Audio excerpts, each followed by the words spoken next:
So now I'd like to turn the presentation over to our presenters, Angela Biaggi and Tyler Tarnese from WGI. Thank you. And take it away.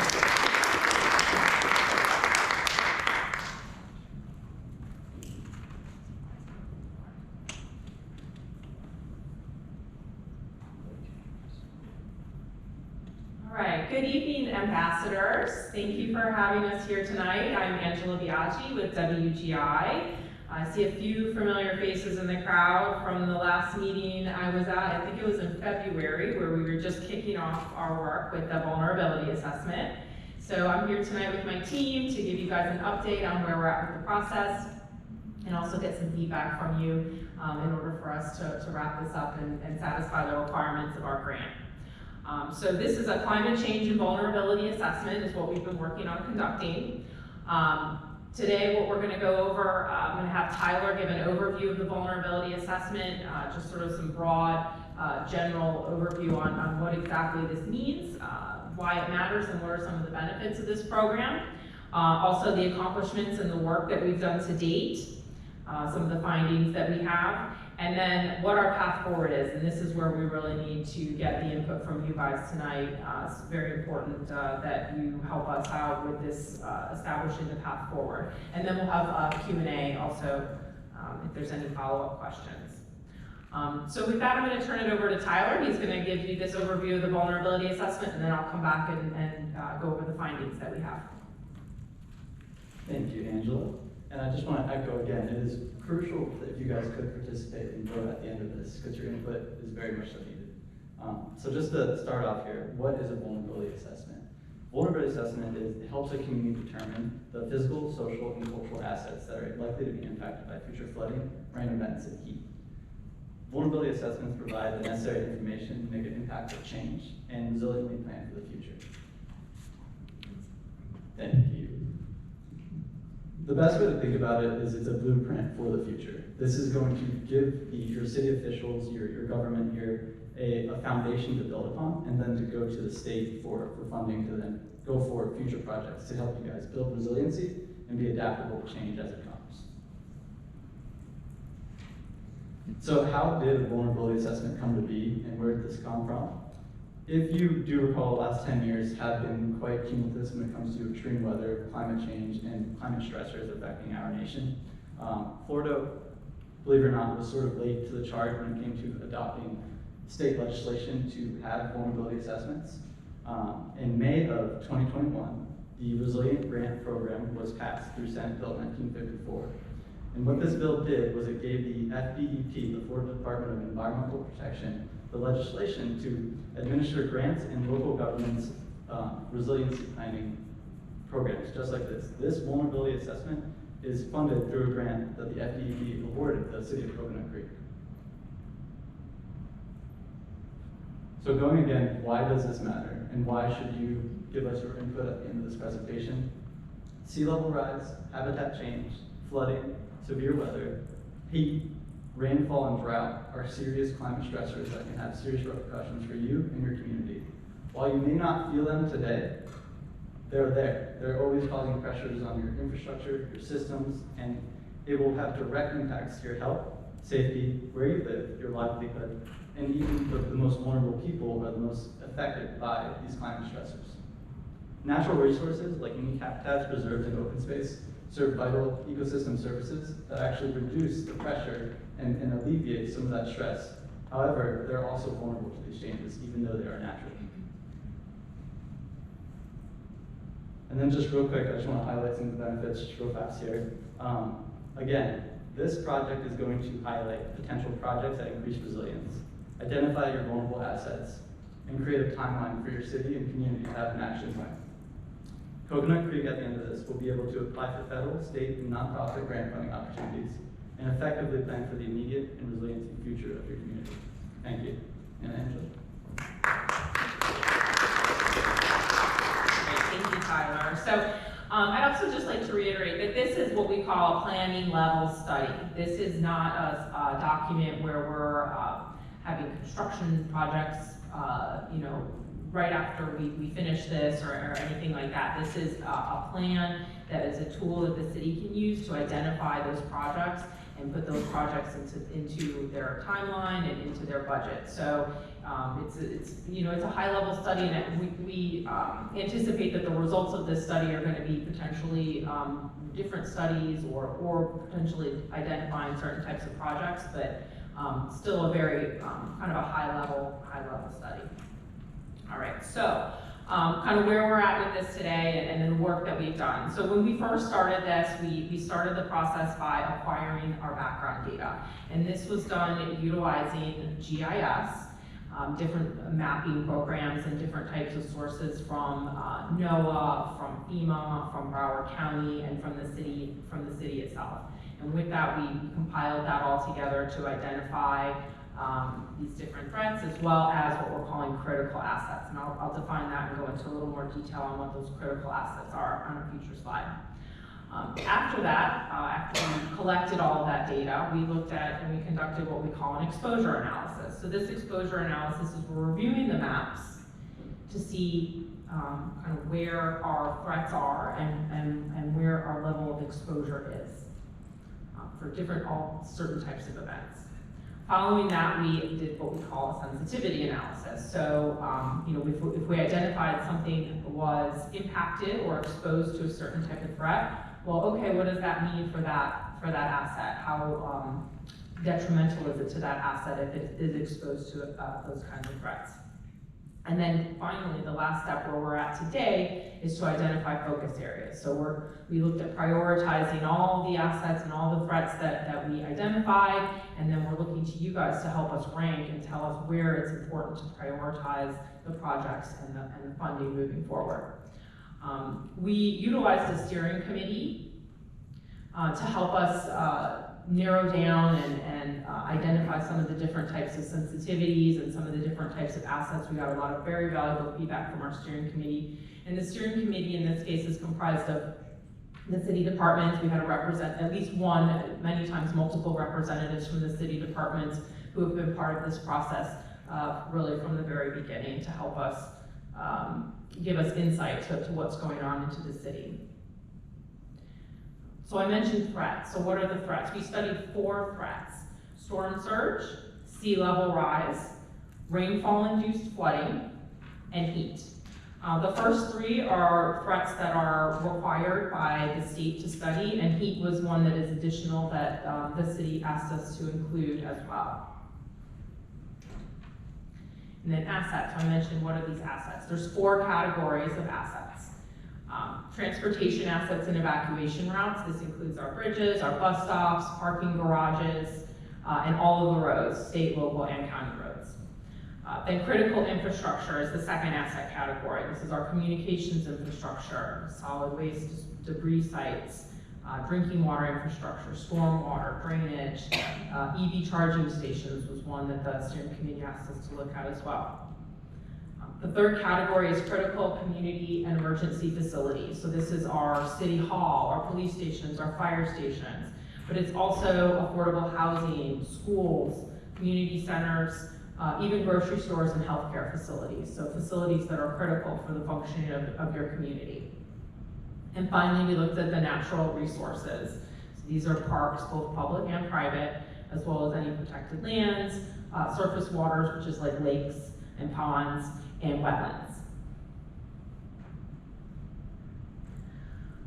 So the study is limited to the municipal boundaries of the city, which you'll see on all of the maps is this red outline, this long, narrow outline.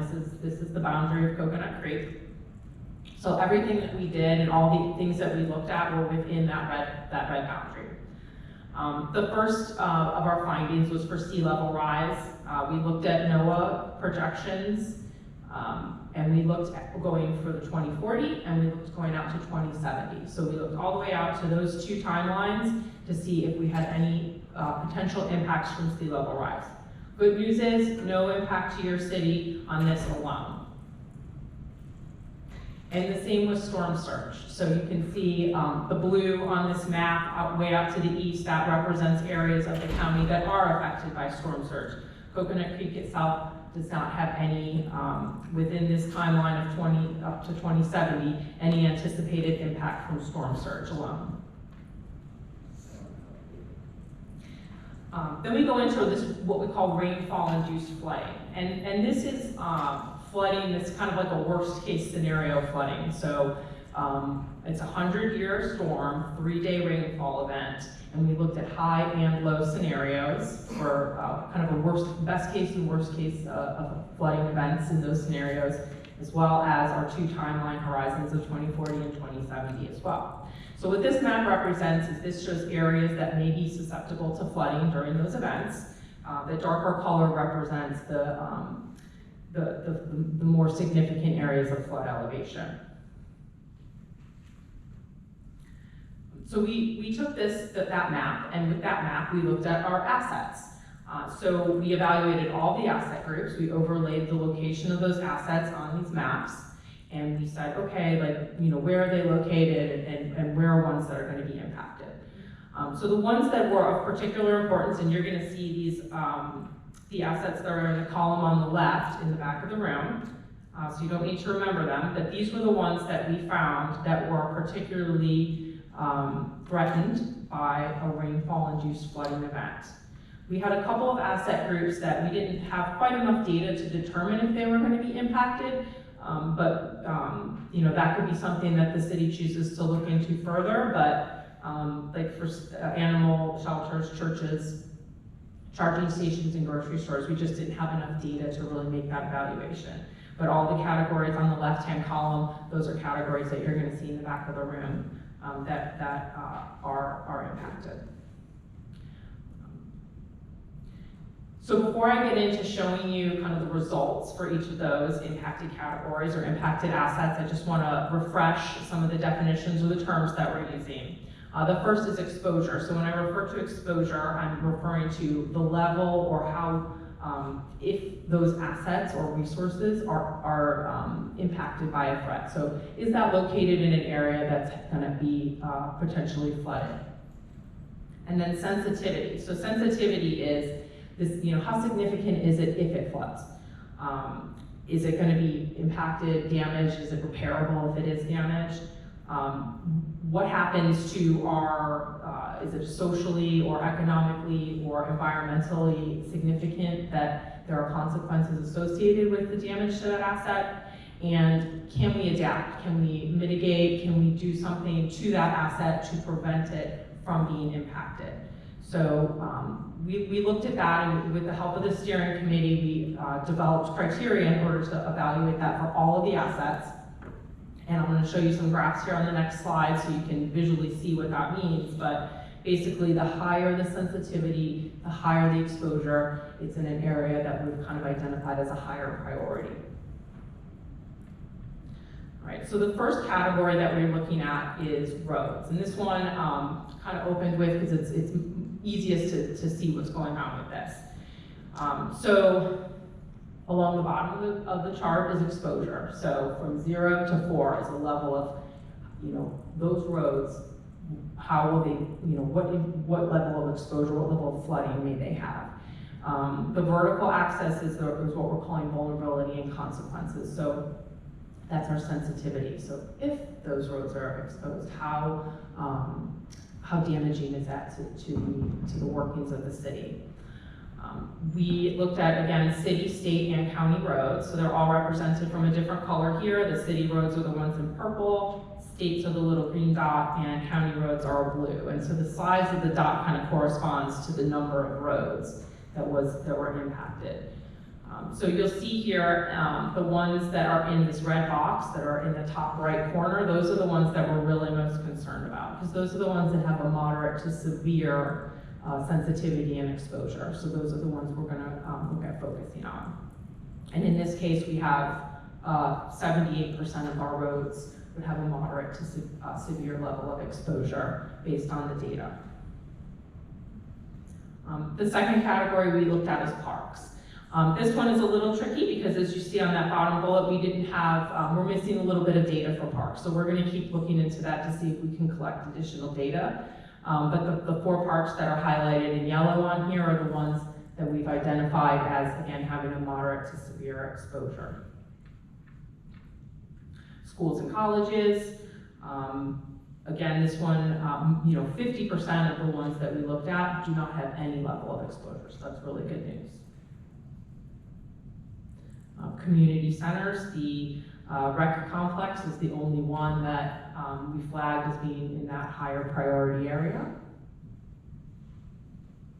Is that the rec complex on the way to Sawgrass? Yes. Because we have two. Okay. Thanks. Essential facilities, so this is good news. These are your fire rescue, your police stations, your city hall. We don't have any that we've identified with the data that have any real level of exposure to be concerned about. Healthcare facilities, there is one that was flagged. Private parks and native lands, again, this is one that we've got to collect a little bit more data on, but of the ones that we've studied, really have very limited exposure. And there's one lift station. Lift stations have to do with your wastewater treatment. So I'm going to go now into heat exposure, which was our fourth threat that we were looking at. So this is a graph that I've shown a couple of times, but I think it's very interesting. The three charts are average annual maximum temperature, average days above 95 degrees, and average nights above 75 degrees. So on all of these, the baseline is the blue line at the bottom that goes straight. That's kind of current temperature right now, or current number of days, I should say. We looked at, again, two scenarios. So we looked at the gray line, which is the worst case scenario projection, and we looked at the orange line, which is most likely scenario. And with all of these, you can really see a very dramatic increase in not just temperature overall, but night temperature. Our nights aren't dropping as they used to. It's staying warmer at night, as well as our days above 95 are really significantly increasing. So heat is a big factor in a threat for the city. So we conducted a similar mapping exercise for heat vulnerability. So on this map, what this is representing is vulnerable areas or vulnerable populations. And this is looking at, what types of the population are most susceptible to heat. With the feedback from the steering committee, we determined that we would look at areas of the population that are younger, under 18, and older, over 65. We looked at areas of the city that have high impervious coverage. So impervious coverage is parking lots, buildings, anything that's not green space. And we looked at tree canopy coverage. And the blocks that are red and orange are those areas that are most susceptible to heat vulnerability based on those criteria. So areas that have the population that are very young or older, areas that have a higher impervious area, and a lower tree canopy. The next thing that we looked at was adaptive capacity. So the adaptive capacity means, so how can your community, or how are you able to adapt or cope to the heat? What tools do you have in order to adapt to this? So again, with the help of the steering committee, we looked at median household income as one of the criteria, as well as canopy tree coverage. So in this case, the lightest color green, is the color where you have the lowest ability to adapt to that heat. So much like we did for rainfall then, we overlaid all of the assets onto those maps to see where they fall in areas that would be impacted by heat, where I'm most vulnerable and least likely to adapt. And these are the asset categories. Again, we're going to have these in the back for you guys to look at, but these 8 categories were the ones that were located in those areas. And you can see with the percentages here, for example, bus stops, 41% of the bus stops are located in areas that have a high heat vulnerability with a low ability to adapt. So, maybe those are things we would want to consider looking at or prioritizing, but these are the ones that we've isolated as ones that need to be looked at further. All right, so moving forward, now comes the part where we really need your assistance and your feedback, and this is really critical to us moving forward with the project, is we need your input. We need your input to determine those lists of assets that we identified that are impacted by rainfall and that are impacted by heat. We need your help to tell us which ones do you guys think the city really needs to prioritize? Which ones are, as ambassadors to the city, which ones are important to you? And with that, we're gonna take that information back to the steering committee and develop projects and paths forward to help to mitigate or to address those impacts, utilizing the feedback that you guys give us tonight as a starting point of where we need to prioritize those projects in our timeline.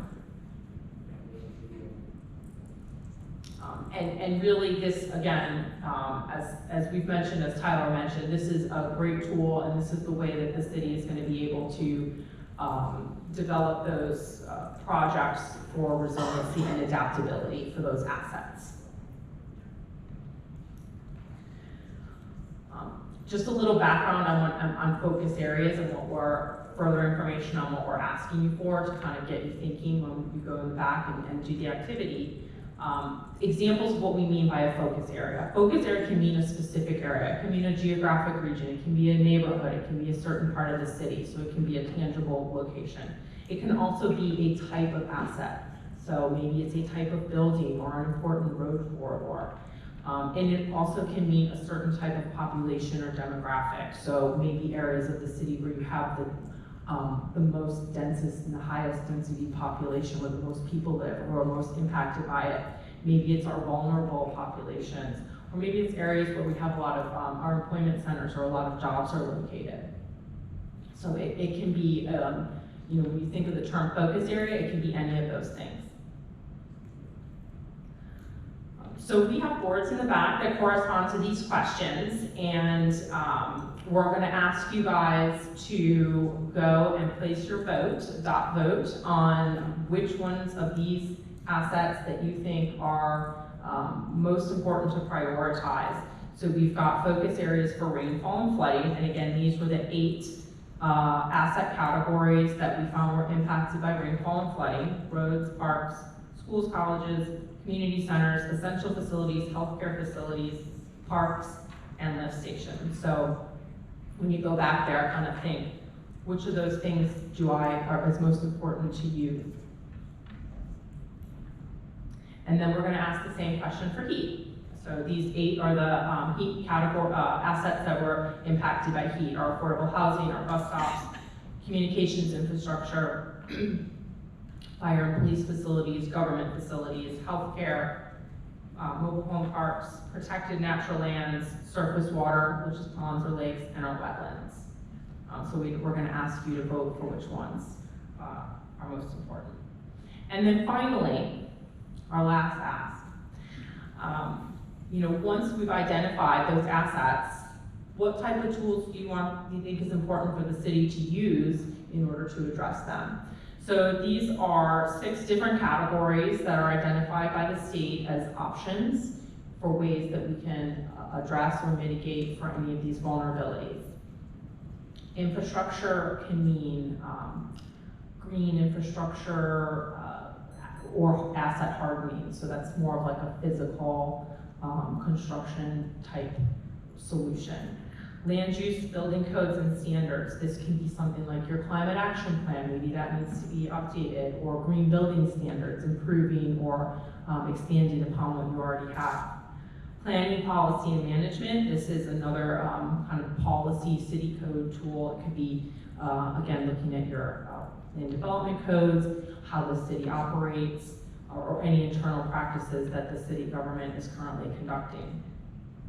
Capacity building really just means partnerships with other agencies. So do we need to be coordinating with other public, private, or nonprofit agencies in order to build a stronger coalition to address some of these issues?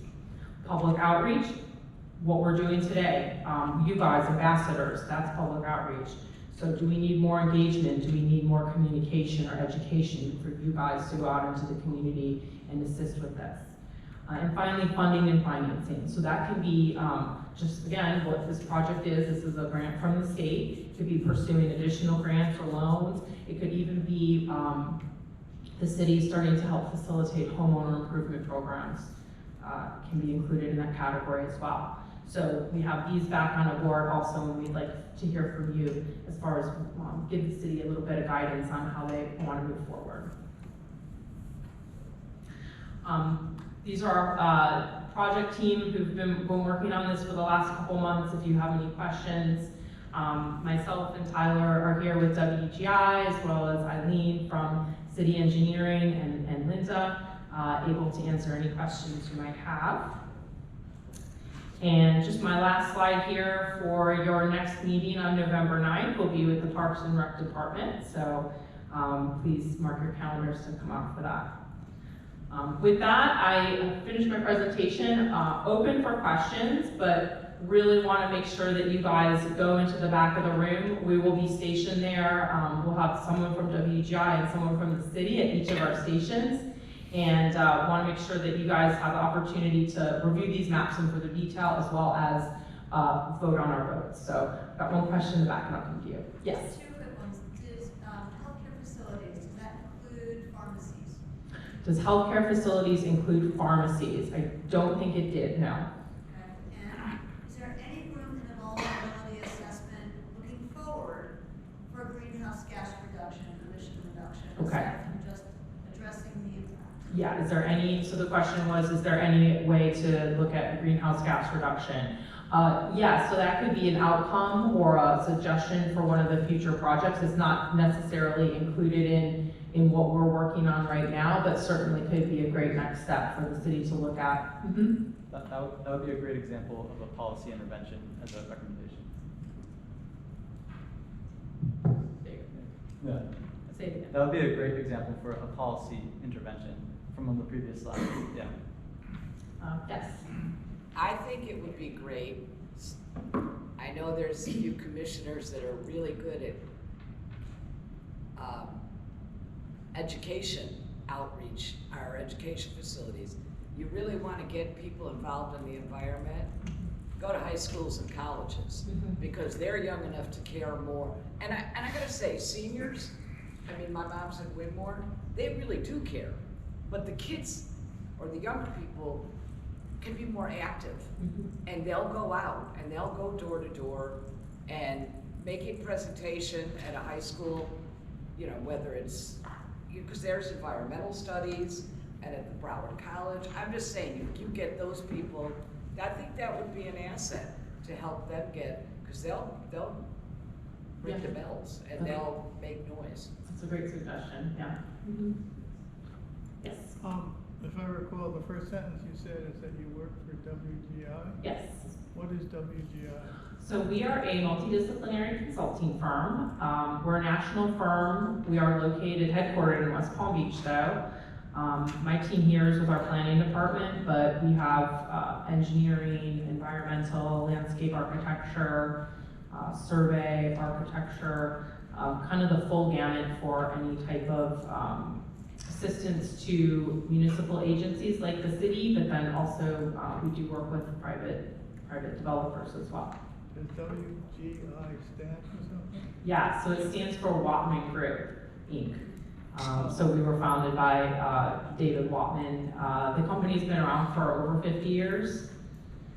So and we are in, I think 25 states now. We've got over 600 employees, but you know, based here locally in South Florida. So you assist the government and with the project? Yeah, so we have quite a bit of work that we do with, you know, cities like Coconut Creek to help them with just, you know, these kinds of studies. Thank you. They're very well respected. I've worked with them. The other, Thank you. the other acronym, you said GIS. I'm guessing it has to do with geolocation. Yes, GIS is Geographic Information Systems, and that's Tyler. It's the mapping software that we use to evaluate all of these parameters. This is an AR, let's see, yeah, ARE, an acronym-rich environment. It is an acronym-rich environment, yes. Are there any other questions? Oh, no. False alarm. one more, yeah. Just one more comment, that while the young and the elderly are most at risk for health issues from heat, it's working folks who get out and go into their cars that have been baking in the sun all day. So I'm just gonna throw it out there for everybody to hear that if there's a parking lot that could be possibly covered with a carport with solar panels on it, it's a win-win-win-win-win for everybody.